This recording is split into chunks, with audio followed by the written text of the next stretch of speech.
নমস্কার বন্ধুরা, welcome to my channel মাঠে ময়দানে অফিসিয়াল। বন্ধুরা, এই ভিডিওতে আমি ইস্ট বেঙ্গল, মোহনবাগান এবং ইন্ডিয়ান ফুটবল নিয়ে কিছু আলোচনা করব। তোমরা যারা যারা আমার ভিডিওটা দেখছো, আমার চ্যানেলটা প্লিজ সাবস্ক্রাইব করে নাও ইন্ডিয়ান ফুটবলের এরকম আরও আপডেট পেতে। এবার আসি মূল ভিডিওতে। তো মোহনবাগানের মুকুটে আরও একটি পালক যোগ হলো। আগের বছর আইএসএল জয়ের পর লিগ শিল্ডও চ্যাম্পিয়ন হলো মোহনবাগান। কাল মুম্বাই সিটিকে 2-1 গোলে হারিয়ে 22 ম্যাচে 48 পয়েন্ট নিয়ে লিগের 1 নম্বর স্থানে মোহনবাগান। এই প্রথম লিগ শিল্ড জিতলো কলকাতার কোনো ক্লাব। চ্যাম্পিয়ন হয়ে এএফসি চ্যাম্পিয়ন লিগ 2 গ্রুপ পর্বে খেলার যোগ্যতা অর্জন করলো মোহনবাগান। 9 ওয়ার্ডের মধ্যে কাল প্রথম মুম্বাইয়ের সাথে জিতলো মোহনবাগান। এর আগে 6টা ড্র, 2টো হার ছিল।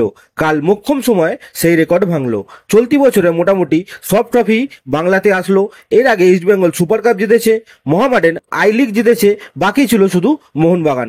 আগের বছরের শেষ দিকে পরপর 3টে হারের পর ফেরান্ডোকে সরিয়ে যখন হাবাসকে নিয়ে আসে মোহনবাগান, সেটাই পুরো বদলে দেয় দলকে। হাবাসের জাদু, কাইতের অসামান্য গোলকিপিং, কাউকোর দলে অন্তর্ভুক্তি, বিদেশি স্ট্রাইকারদের রেগুলার গোলের মধ্যে থাকা, বেস্ট ভারতীয় স্কোয়াড থাকা, এই সমস্ত ফ্যাক্টর কিন্তু কাজ করেছে মোহনবাগানের লিগ সিট জয়ের জন্য। তো অনেক অনেক শুভেচ্ছা মোহনবাগানকে।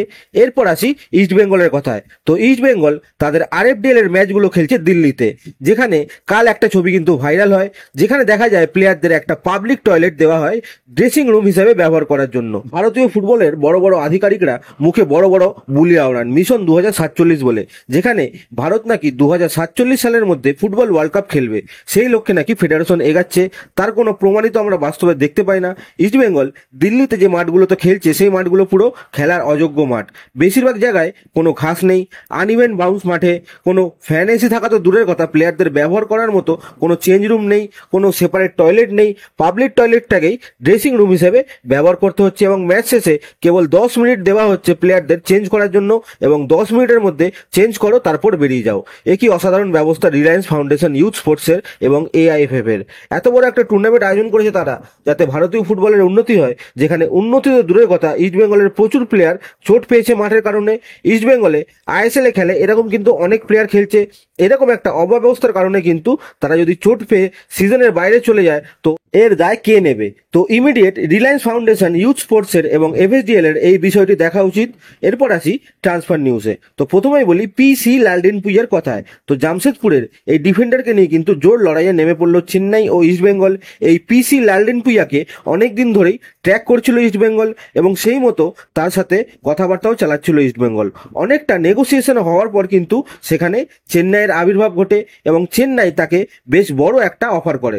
তো লালডিনপুইয়ার এজেন্ট আবার চেন্নাইয়ের অফার বিবেচনা করে এবং চেন্নাইয়ের দিকেই ঝোঁকে। তো শেষ মুহূর্ত অবধি পাওয়া খবর অনুযায়ী কিন্তু ইস্টবেঙ্গলের সাথে সাথে চেন্নাই এফসির সাথেও অ্যাডভান্স কথাবার্তা চালাচ্ছে পিসি লালডিনপুইয়া। এখন দেখা যাক কে এই প্লেয়ারটাকে তুলে নিতে পারে। তো ইস্টবেঙ্গলের কিন্তু একজন ডিফেন্ডার লাগবে, এবং ইস্টবেঙ্গল ট্রান্সফার ফি দিয়ে হলেও একজন ডিফেন্ডারকে নেবে বলেছে। সেখান থেকে ইস্টবেঙ্গল অনেক ডিফেন্ডারের সাথেই কথাবার্তা চালাচ্ছে। তার মধ্যে থেকে একটা নাম উঠে আসছে কেরালার ডিফেন্ডার হর্মিপম রুইবা। 23 বছর বয়সী এই সেন্টার ব্যাককে পেতে কিন্তু ঝাঁপিয়েছে ইস্টবেঙ্গল। তার সাথে কথাবার্তা কিন্তু অলরেডি অনেকটা এগিয়ে নিয়ে গেছে ইস্টবেঙ্গল। এখন এখানে ব্যাপার হলো হর্মিপমের সাথে কেরালার 2027 পর্যন্ত চুক্তি রয়েছে। সেখানে তার জন্য কিন্তু একটা বড় ট্রান্সফার ফি দিতে হবে কেরালাকে। দ্বিতীয়ত হর্মিপম কিন্তু কেরালার ডিফেন্সের অত্যন্ত গুরুত্বপূর্ণ একজন প্লেয়ার। সেক্ষেত্রে প্লেয়ারটাকে ছাড়বে কিনা শেষ পর্যন্ত, এটাও একটা দেখার বিষয়। যাই হোক, এই হর্মিপমের সাথে কিন্তু কথাবার্তা অনেক দূরে এগিয়ে নিয়ে গেছে ইস্টবেঙ্গল, এবং ইস্টবেঙ্গল ছাড়াও আরও অনেক ক্লাব আছে হর্মিপমের পেছনে। এখন দেখা যাক ভবিষ্যতে কি হয়।